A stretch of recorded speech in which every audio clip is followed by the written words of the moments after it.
नमस्कार। Hindi Prabodh online study channel में आपका स्वागत है। मैं हूं किशोरी लाल भजनी। आज की वीडियो में प्रस्तुत है कबीर के पदों का वाचन और इसी के साथ करेंगे पदों की आसान भाषा में व्याख्या। तो आइए चलते हैं।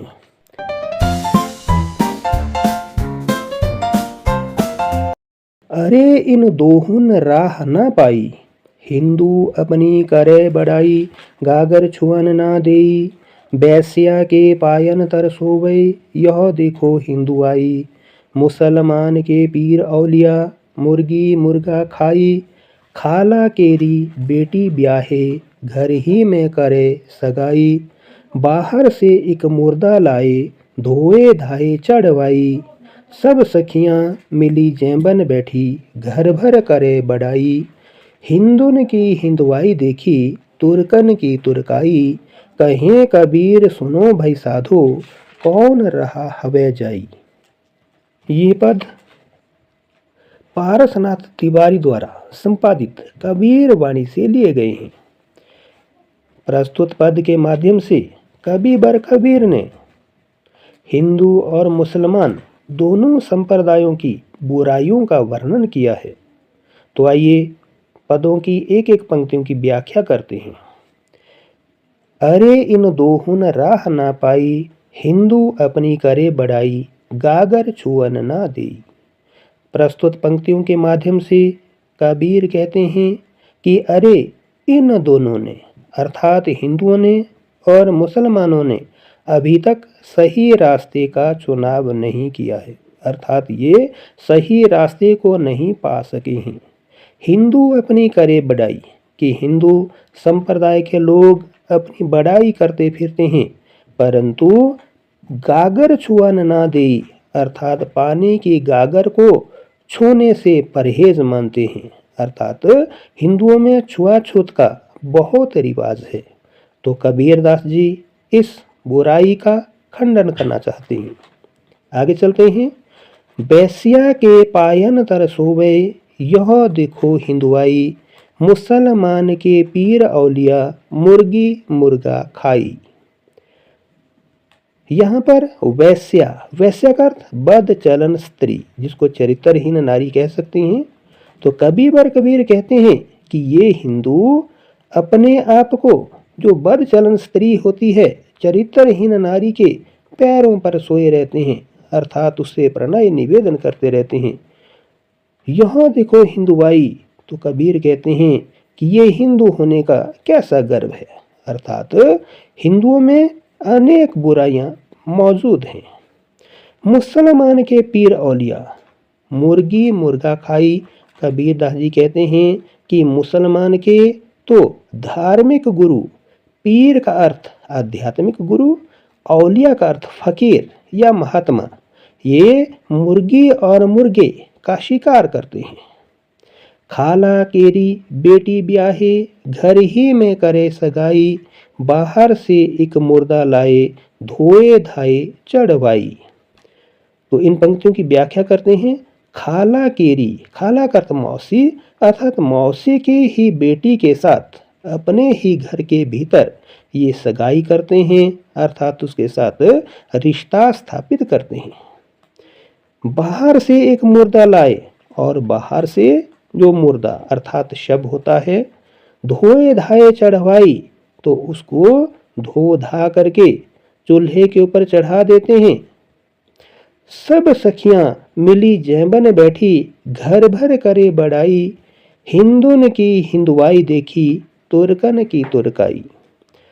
कबीरदास जी कहते हैं कि सब सखियां अर्थात मुसलमान की सभी औरतें मिलजुल करके जैबन अर्थात भोजन करने बैठती है और घर के अंदर अपनी बड़ाई करती हुई फिरती हैं। कवि बर कबीरदास जी कहते हैं कि हिंदुओं की हिंदुआई देखी कि इस प्रकार से मैंने हिंदुओं का हिंदू होने का गर्व भी देख लिया, तुर्कन की तुर्काई, और जो मुसलमान है उनके मुस्लिम होने का झूठा गर्व भी देख लिया है। कही कबीर सुनो भाई साधो, कौन रहा हवे जाई। तो इसलिए जो है कबीरदास जी सभी संतों के लिए, सभी भक्तजनों को अर्थात आम पाठकों को कहते हैं कि हे सज्जन व्यक्तियों, आप सब सुनो, आखिरकार कौन सी राह का चुनाव किया जाए, अर्थात दोनों रास्ते उचित नहीं हैं। दूसरा पद वाचन। बालम आवो हमारे गे हेरे, तुम बिन दुखिया दे हेरे। सब कोई कहे तुम्हारी नारी, मोको लगत लाज रे। दिल से नहीं लगाया तब लग कैसा स्नेह रे। अन्न ना भावे नींद ना आवे, गृह वन धरे ना धीर रे। कामिन को है बालम प्यारा, ज्यों प्यासे को नीर रे। है कोई ऐसा पर उपकारी, पीब सो कहे सुनाए रे। अब तो बेहाल कबीर भयो है, बिन देखे जीव जाए रे। इसके बाद अब हम दो दो पंक्तियों की व्याख्या करेंगे। तो शुरू करते हैं। बालम आवो हमारे गेह रे, तुम बिन दुखिया देह रे। प्रस्तुत पद के माध्यम से कबीर कबीरदास ने अपने आप को ईश्वर की प्रेमिका के रूप में इंगित किया है। उन्होंने ऐसा स्वीकार किया है कि ईश्वर उनके स्वामी है, ईश्वर उनके प्रियतम है, और स्वयं अपने आप को वो ईश्वर की प्रेमिका अर्थात उनकी बालम है। तो बालम होने के नाते, एक स्त्री होने के नाते वे अपने प्रियतम का आह्वान करते हुए कहते हैं कि हे प्रियतम, आवो हमारे गेह रे, कि आप जो है हमारे घर पर आ जाओ। तुम बिन दुखिया देह रे, क्योंकि तुम्हारे बिना ये शरीर दिन प्रतिदिन दुखता जा रहा है, अर्थात बहुत पीड़ा महसूस कर रहा है। आगे चलते हैं। सब कोई कहे तुम्हारी नारी, मोको लगत लाज रे। दिल से नहीं लगाया तब लग कैसा स्नेह रे। व्याख्या। सब कोई कहे तुम्हारी नारी, कबीर दास जी अपने आप को बालम अर्थात ईश्वर की पत्नी या प्रेमिका को स्वीकार करते हुए कहते हैं कि सब मुझे तुम्हारी औरत अर्थात तुम्हारी पत्नी के रूप में देखते हैं। सब कहते हैं कि तुम वास्तव में ईश्वर की ही पत्नी हो। मोको लगत लाज रे, परंतु मुझे ऐसा सुनने पर लज्जा महसूस होती है। दिल से नहीं लगाया तब लग कैसा स्नेह रे, अर्थात ईश्वर ने कभी भी इस बालम को, कबीर रूपी पत्नी को कभी भी अपने हृदय से नहीं लगाया। तो उस दशा में कबीर दास जी कहते हैं कि मैं कैसे स्वीकार करूं कि मेरे प्रियतम अर्थात मेरे ईश्वर मुझसे प्रेम करते हैं। आगे चलते हैं। अन्न न भावे नींद न आवे, गृह वन धरे न धीर रे। कामिन को है बालम प्यारा, ज्यों प्यासे को नीर रे। व्याख्या। अन्न न भावे, कबीर दास जी की वीरहिणी आत्मा ईश्वर रूपी पति के समक्ष आह्वान करते हुए कहती है कि अन्न न भावे, कि हे प्रियतम, तुम्हें मिले बिना मुझे अन्न अच्छा नहीं लगता, अर्थात मुझे भूख ही नहीं होती। नींद न आवे, और रात्रि के समय में मुझे नींद भी नहीं आती है।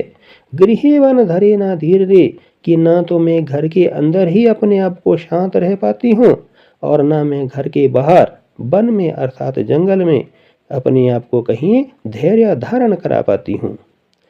कामिन को है बालम प्यारा, कि जिस प्रकार से काम की मारी प्रेमिका को अपने प्रियतम हमेशा प्यारा लगता है, ठीक वही हालत मेरी भी हो गई है। और दूसरा उदाहरण देते हुए कहते हैं कि ज्यों प्यासे को नीर रे, कि जिस प्रकार प्यासा पानी के लिए तड़प उठता है, ठीक वही हालत इस नायिका की भी अपने प्रियतम के बिना हो गई है। आगे चलते हैं। है कोई ऐसा पर उपकारी, पीब सो कहे सुनाए रे। अब तो बेहाल कबीर भयो है, बिन देखे जीव जाए रे। व्याख्या। है कोई ऐसा पर उपकारी, उपकारी का अर्थ हुआ सेवा करने वाला, भला करने वाला, कि क्या इस संसार में कोई दूसरों का हित करने वाला ऐसा व्यक्ति है। पीब सो कहे सुनाए रे, जो मेरे प्रियतम के पास मेरे इस दर्द को सुना सके। अब तो बेहाल कबीर भयो है, कि कभी कबीर दास जी कहते हैं कि अब तो उनके और भी बुरे हाल हो गए हैं, क्योंकि उन्हें लगता है कि अब उनकी जीवात्मा ईश्वर से मिले बिना ही इस शरीर से विदा हो जाएगी।